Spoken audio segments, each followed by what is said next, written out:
right, all right. Welcome everyone. This is Fearless Flight Live, our weekly Fearless Flight live show. Usually it features prominently our Captain Ron, who is the founder of Fearless Flight, but today he well, such are the joys of air travel, I guess. He got delayed flying with a VIP coaching student, and so he's still en route to his hotel or wherever his accommodations are, and he's actually on the East Coast. So we're technically in the same timeline. For all of you who are new, this Fearless Flight live show is a weekly show. This is our 8th season, and it's a show for anyone who's afraid to fly, wants to learn more about airplanes, aviation, and psychology, or knows somebody else who's afraid to fly and supports them. And that's a great segue.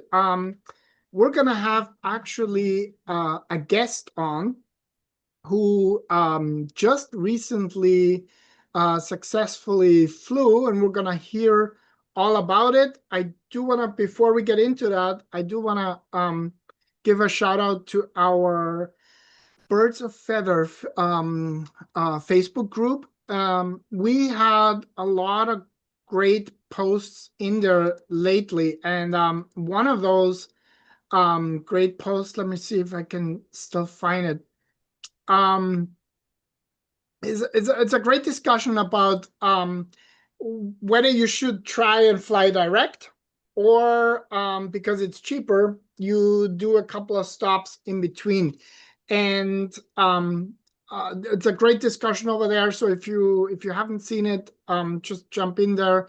If you want to be part of the Birds of a Feather Fearless Flight Facebook group, then please just fill out the intake form. You do have to agree to our group rules, because we do love this nurturing, safe energy for everybody who is part of the group. So, and that's actually a question I'm going to be asking our guests for the night. Captain Ron may or may not jump in at some point. I just got a message, but either way, I would love to welcome Raj and Chad, who are our guests for tonight. And if you could turn on your video, please. Then there we go. Wonderful. And I love how you guys put yourself in the right light. Perfect. So welcome Raj, welcome Chad. Why don't you guys take it away and maybe share with our audience, first of all, where you're from, how long you've had, to deal with a fear of flying, what specific triggers are triggering your fear of flying, Raj, and then also just how you guys connected with Fearless Flight. How did you get connected with Fearless Flight? I think it was suggested by our daughter.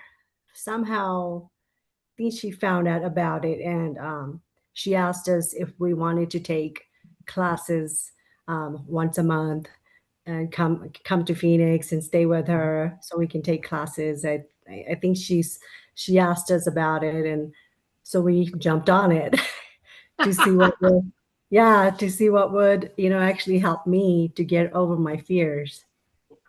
Awesome. So I just want to, for everybody who is watching and who doesn't know, we have classes monthly at the Phoenix Sky Harbor Airport. Oh my God, look at that. Captain Ron made it to his own show. Hey Ron, how's it going? It's going good. I've been trying to get on board for the last 5-10 minutes, and I couldn't get through there. But I wouldn't miss you guys for the world. You guys have been on my favorite list for a long time. So I apologize for intruding. And I No, felt like that's I okay. had hung We Dieter. literally just got started. Yeah, So I know. I've been listening. And I've been okay, trying you to could get on. hear us. That's good. Yeah. So anyway, so I'll blare in here, but go on there, Raj and Chad. It's so good to meet you guys face to face like this, and I felt like I hung Dieter out to dry, but anyway. So keep talking. I'll think of something intelligent to say here before we get done. So well, like I was saying, we jumped on because of my fears to fly. And it was a year ago when actually a daughter came to us and said, "Hey, I'm getting married." And How rude, right? Yeah, And really? couldn't do it in your own backyard, right? No, definitely. She wanted far away to scare moms, bejeebies out. Yeah. So yeah, so she said it's a year away. So You have a year to prepare. you have a year to prepare. At least she did that. And filming, I was listening on my phone as I was scrambling to try to get online with my laptop here. But so tell me your history again about this. Just refresh my memory. Well, Let me just jump in on this part of it. Yeah, absolutely, Chad. She traveled around the world when she was younger, and Yeah. then when we were newlyweds, I played a horrible thing and had her sort of locked in a bathroom and got a phone call, and the machines were going. I did not hear her, and it triggered her fear. Oh, wow. yeah. And that's and even though it was unintentional stuff, that's what Right. happens with people when they get traumatized. And it did. It's been a hindrance for her for 35 years now. Wow. And wow, what a compelling story. Completely a different person. This trip has blown my mind that this is not my wife sitting next to me anymore. Wow. Wow. So does your wife know about this new woman? I tell her almost every single day, even today. She's like, for this, she's like dressed in her pajamas, and she's like, "I'm just going to be in my pajamas." I'm like, "This is not my wife." and that's what came through to me with the text and stuff. Is just how much of a milestone this was for you all, and both of you. I mean, I think Chad, you wrote me as much as Raj did. It was just with your gratitude, and I'm so happy for you guys. It's why I keep doing this. For crying out loud, I'm 88 years or 78 years old. You'd think I'd know when to quit, but it's just what keeps me going is people like you all. And so as you got closer, what did you do over the last year? What did you do? How did you decide to attack this, Raj? So, our daughter, she also gave me recommendations to go see a therapist. Yeah. Go see a psychiatrist too. Right. So maybe I can get on some kind of medication. Sure. Because she was so stressed out about me not gonna make her wedding. I mean, it was hard. And so I'm not a pill popper. Yeah. Say, I just procrastinated through the whole year, and I said, I will do something about it. But in my mind, the back of my mind, I felt like I can do it without any medication. Sure.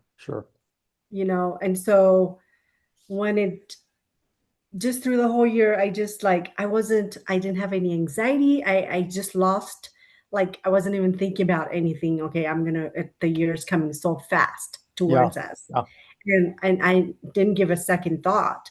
And so when she had maybe a month left, that's when it kind of started freaking me out. Okay, not what do I do? So saw my primary doctor. I said, hey, this anxiety, I said, I have to be at my daughter's wedding.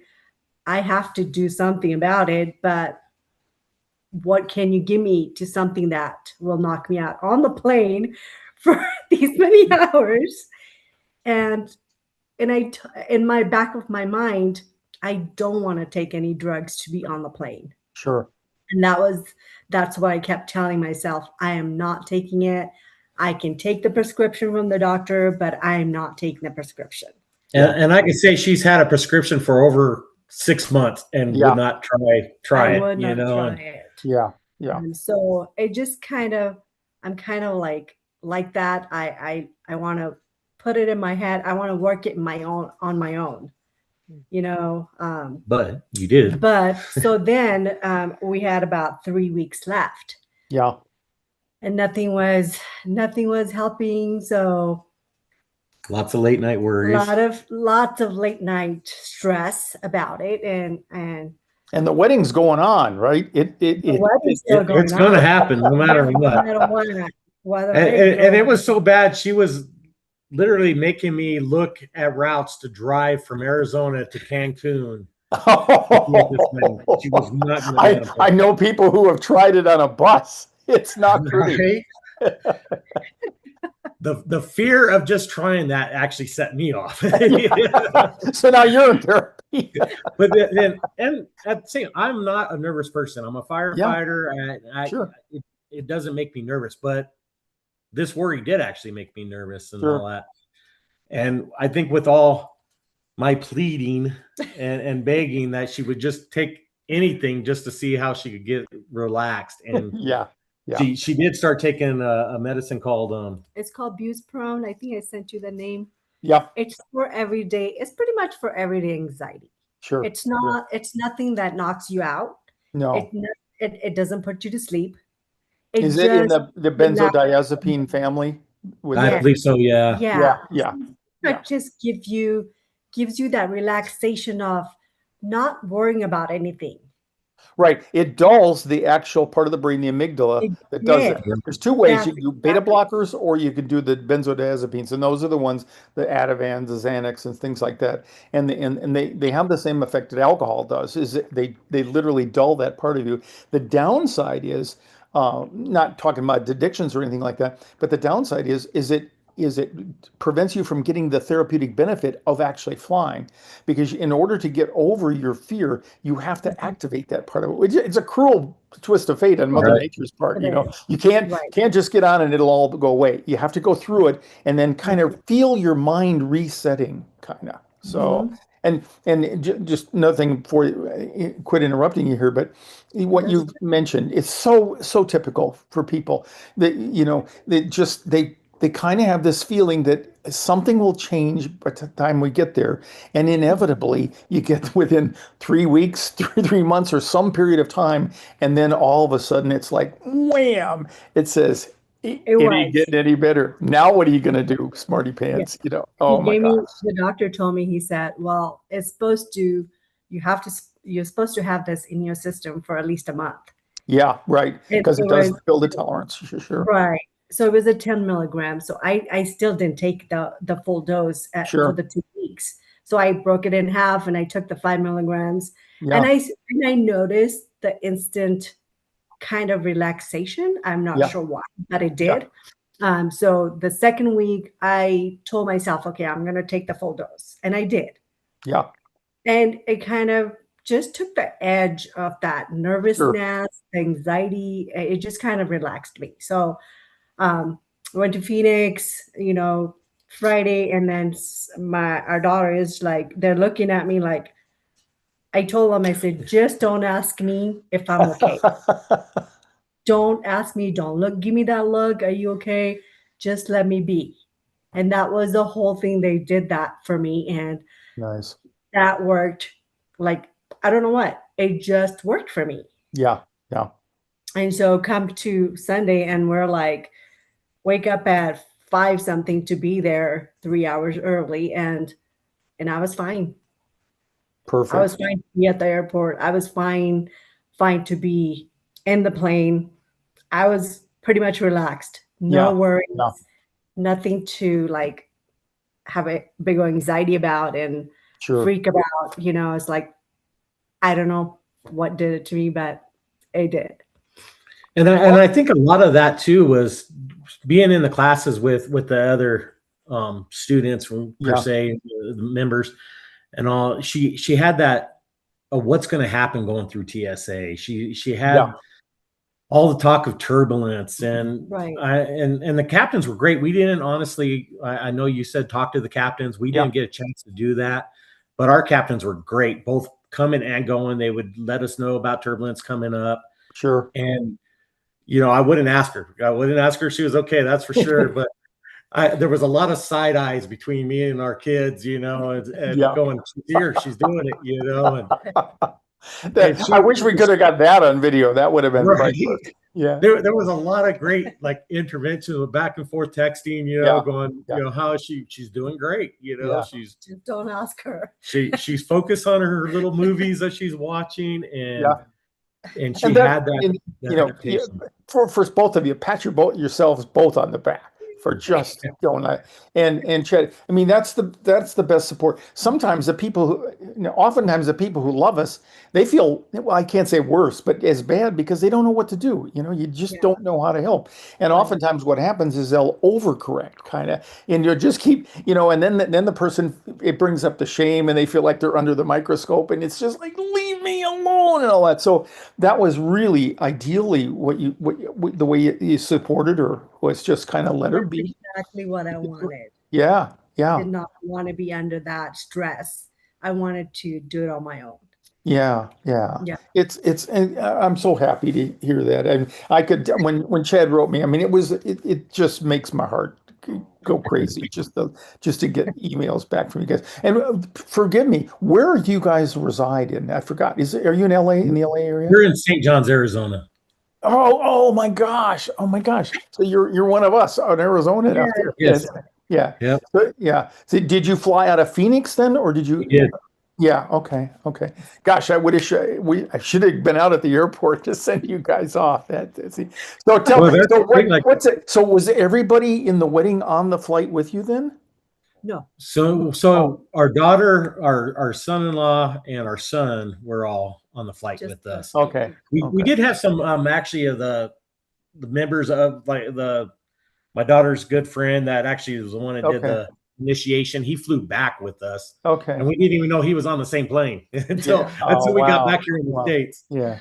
Well, the wedding, I assume, was just extra special because of that. It had to be. And how about the flight home? When you're going through the wedding and stuff, of course, that's a big event and all that, but sometimes that rains on everybody's parade because they think, okay, I got down here, now I got to get back. But with the right state of mind, it doesn't happen that way. You get the confidence and you hold on to that somewhat. Right. Well, I can say this on I'll sum up some of the trip. Like Raj, like I said, claustrophobia, fears of tight spaces, won't get in elevators, won't go into any kind of cave, won't go. Even crowded places really get her. Won't go on a boat. The whole works. But from the start of her taking the class and being relaxed on the plane, I think it gave her so much confidence afterwards that she was able to do things. Because we land, we get to our hotel. Our taxi cab driver was one of the funnest, craziest experiences. And I grew up driving in LA traffic, but this guy made me afraid. Yeah. But we go deep sea fishing the next day for our son's birthday. She gets on the boat, no problem. Wow. Ends up, we go to a cenote. She jumps in the water, no problem.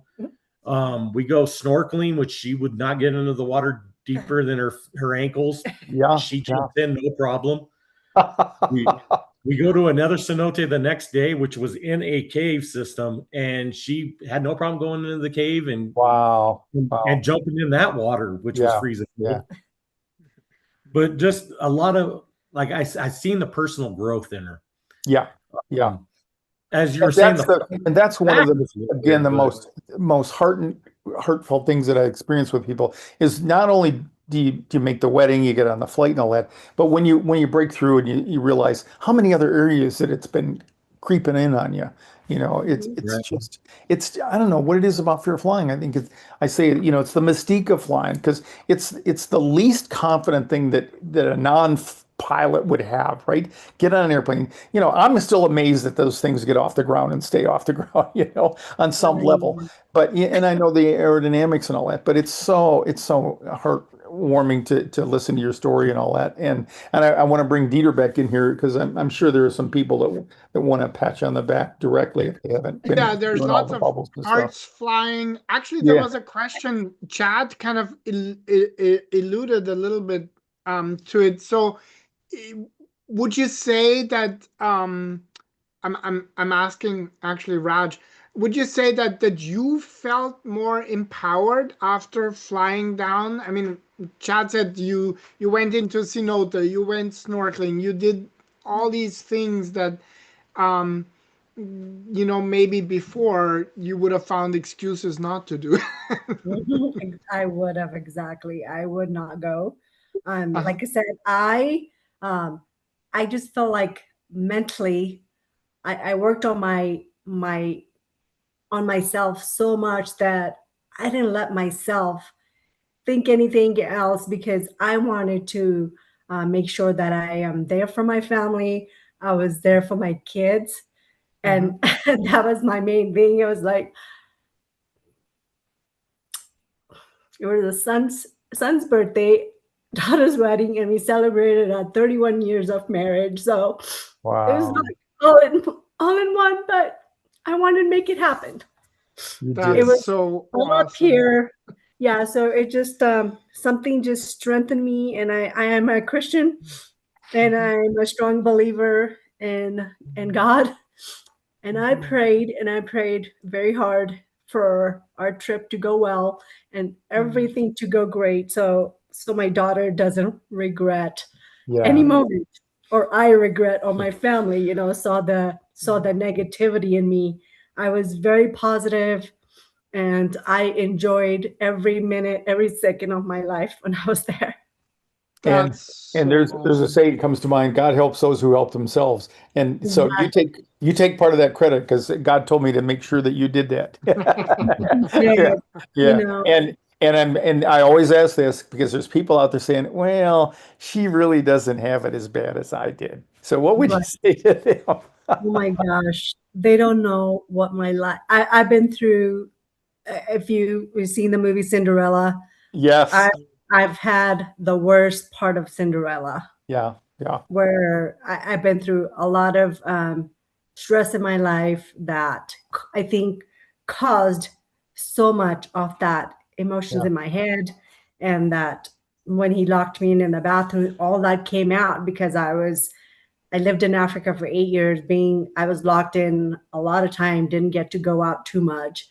So Wow. I think all that triggered when he locked me in. Yeah. Everything just released. Sure. Sure. Yeah. And So that's what trauma does. Trauma, it seals you into that moment, and it never really goes away. It stays yeah, there. So all you can do is deal with it, and yeah, that's why I've developed this commitment to people because it's so heartening to see people. Yeah, you know, I joke. I'm a Vietnam vet. I grew up watching World War II movies, thinking what bravery was. Watching people like you, Raj, that's what courage is. That's what courage. Looking, staring it in the face and going through it in spite of it. And I mean that. It's just so inspiring to listen to you talk. Yeah, and Chad, the support that you give her is so obvious. Yeah, and thanks for locking her in there so we could talk to her tonight. Trust me, if I could change all that, I would. I hear you. I hear you. I'm hoping that now Yeah. we're open to do a lot more stuff. And you alluded earlier about the flight back. Yeah. I think one of the things we'll add on TSA is look at your boarding pass. If it has 4 S's on it, you know you're going to get ran through a ringer. And she ended up getting that. one. Oh, It's, perfect. Perfect. Can you Yeah. believe it? So you got the full treatment. I did. was You know right. what? I had a smile on my face, and I said, Sure. "Hey, it's your job. You do whatever you have to do. Yeah. I'm not going to put a fight to it. It's like, just go with it, get Yeah. over with it, you know." So it's like, it was in Cancun, Yeah. before we boarded. Yeah. They called my name out, and I was like, "Why are they calling my name?" because they already searched her twice. Yeah. And now Yeah. we got a third. Hey, you got to board now. And we literally argued with them, said, no, we're not going to board now. We're going to be boarding last because she Yeah. has a fear of flying. Yeah. You know, and so we're going to be the last. And then they were sort of upset with us that we wouldn't board. Yeah. And then they pulled her aside again and completely did a full search. You were And just my too mind was- happy, Raj. Yeah. Yeah. right. Well, that's but and our daughter's like, oh, you guys just look too nervous. That's why they did it. And all, and then I did all this research since we've been back, and I found out about the whole 4 S's on your boarding pass. Oh, And I didn't know looked at that. her- Yeah. Yeah. So there's a spot whenever you get your first boarding pass, if you look at it and there's 4 S's anywhere on there, Yeah. you know you're gonna get Unbelievable. scrutinized Well, again. I have a quick story about I've taken several I came down here today to Florida with a VIP person that I've Okay. flown with a couple of times, and she did fine too, by the way. Hats off to her. But several years ago, I went to Cabo with a fella, and I did it once, and I can't remember if I did it again with him, but I know I flew with him again. But anyway, so I get down there, and I'm going to escort him down, and I go out through security. I go back around into the terminal and get on. I'm getting on there the same flight airplane that I just came down on. So I'm up there, and I'm just waiting for us to board and stuff like that. And pretty soon, one of the Mexican TSA guys comes over, same kind of thing, and he pulls me over. And of course, the obvious was, what are you doing in Mexico? You just landed an hour and a half ago. And so and I know the feeling, and when you can see it when they look at you, so this ain't going anywhere. Do yes or no, sir, 3 bags full. I'm just going to comply. But so I know what it feels like when they put the eyeball on you there. But it was kind of. I don't feel so bad now. And she was calm. I was the one that was upset. She was like, all right, do what you got to do. And they're telling me to get on the plane. I'm like, I'm not leaving my wife right now. I'll go to jail. Yeah. So anyway, well, it's awesome to talk to you guys, and that's why I was frustrated because we're driving 2 hours in Florida. I've never been here before and stuff. But as soon as I figured, okay, I think we're going to be able on time. I didn't want to completely blindside Dieter. That's why I called him a little. Or sent him a text, and then I came out with just my phone, and then I said, "Nah, you're gonna have to get your laptop out and do this." So I'm glad I caught you guys. I'm glad I connect with Dieter here. So, but stay connected. One of the things that comes to mind is perseverance, and you did that. When you got on it and you said, you gotta keep, just don't ever give it up. That's the best advice I could have for anybody out there. And having maybe stolen your thunder, what advice would either one of you, what advice would you give to people out there who look and say, oh man, yeah, but she's not as bad as I was, and yada, yada, yada. Right. I think life is too short. Yeah. And I think we need to, I don't know if we need a psychologist. I think we're psychologists ourselves. Yeah. I think we just need to talk ourselves through it and say, I can do it.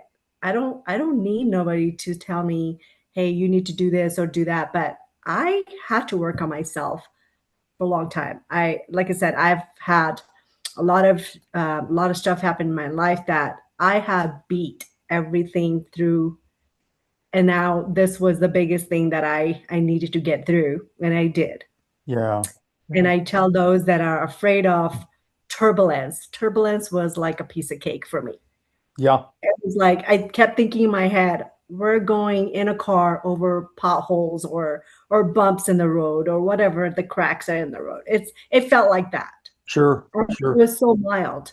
And when we got there, it was like, they told us, oh, we're in Cancun. I was like, that was it? Right. That's it? You're going into the Mexican waters, and it's like, there was no turbulence. I was shocked.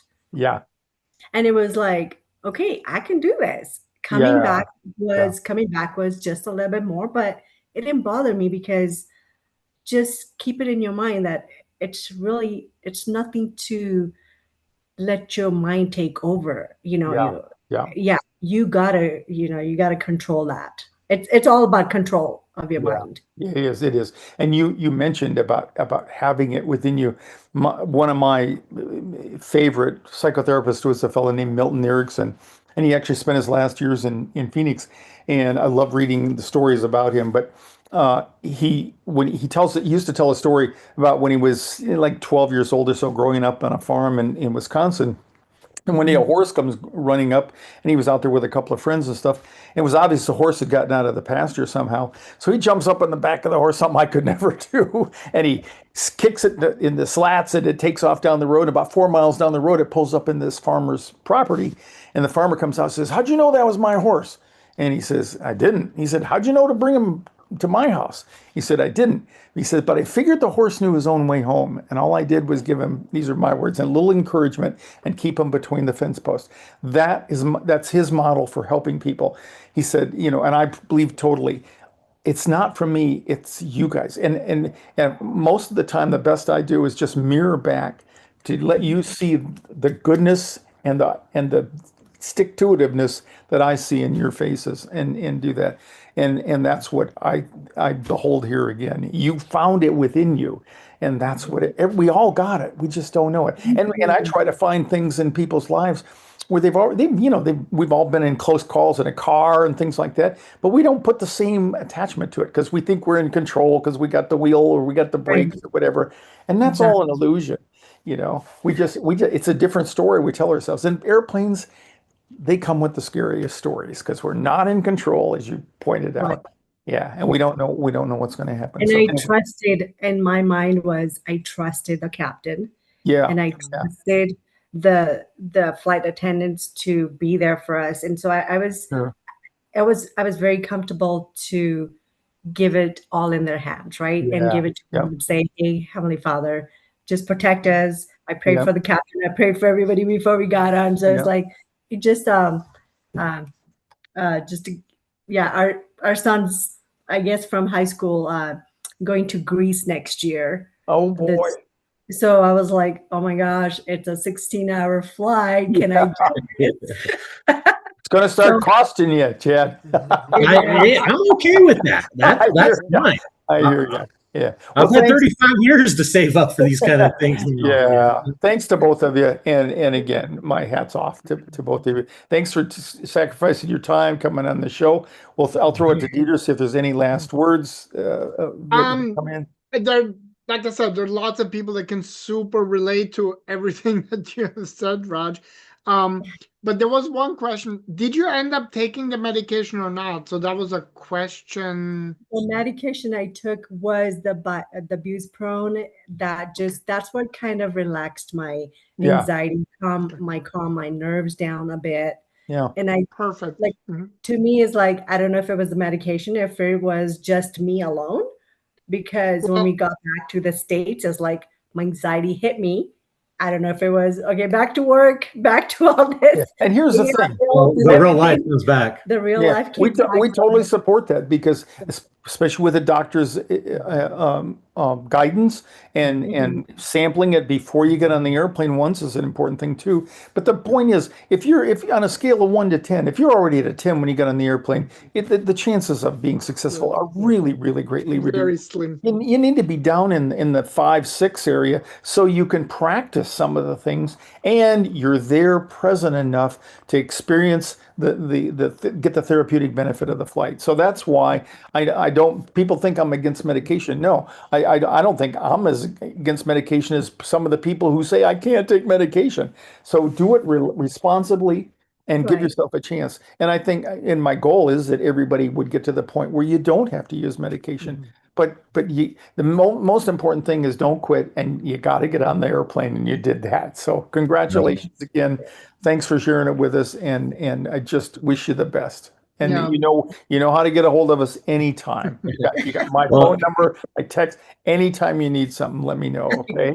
Well, that's why I said we'd still love to continue going down to Phoenix, being in your classes as much as we can. I would love to have you anytime. Let me know. Yeah, great anytime. thing. So thanks a lot. So really anyway, good.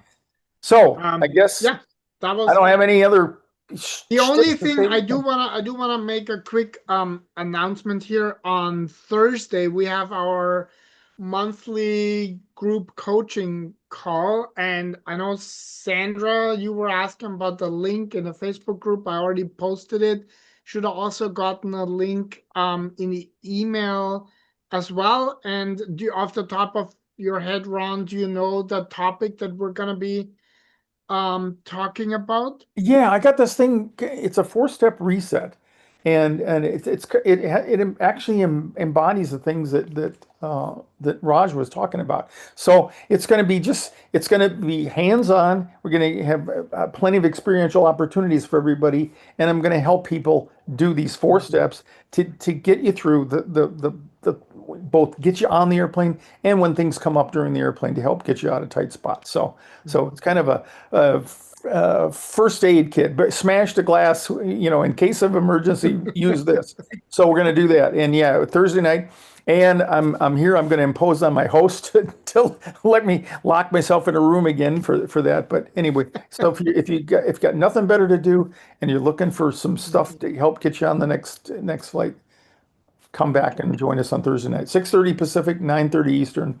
And I'm in the East time zone, so I know what it's like now for all of you in the Eastern time zone when it's late there. So anyway, but thanks again. Thanks, Dieter. Thanks to Raj and Chad, and thanks to all of you out there that make it possible. So be it. That's another episode of Fearless Flight Live, and we'll see you again next week, unless you want to come back Thursday for more. So we'll see you then. All right. Thanks, everybody. keep Merry flying, Raj Christmas and to Chad, all of you, and, by the way. Yeah. Yes, you guys all got it. Athen is calling you guys. It's worth it. Take care. All right.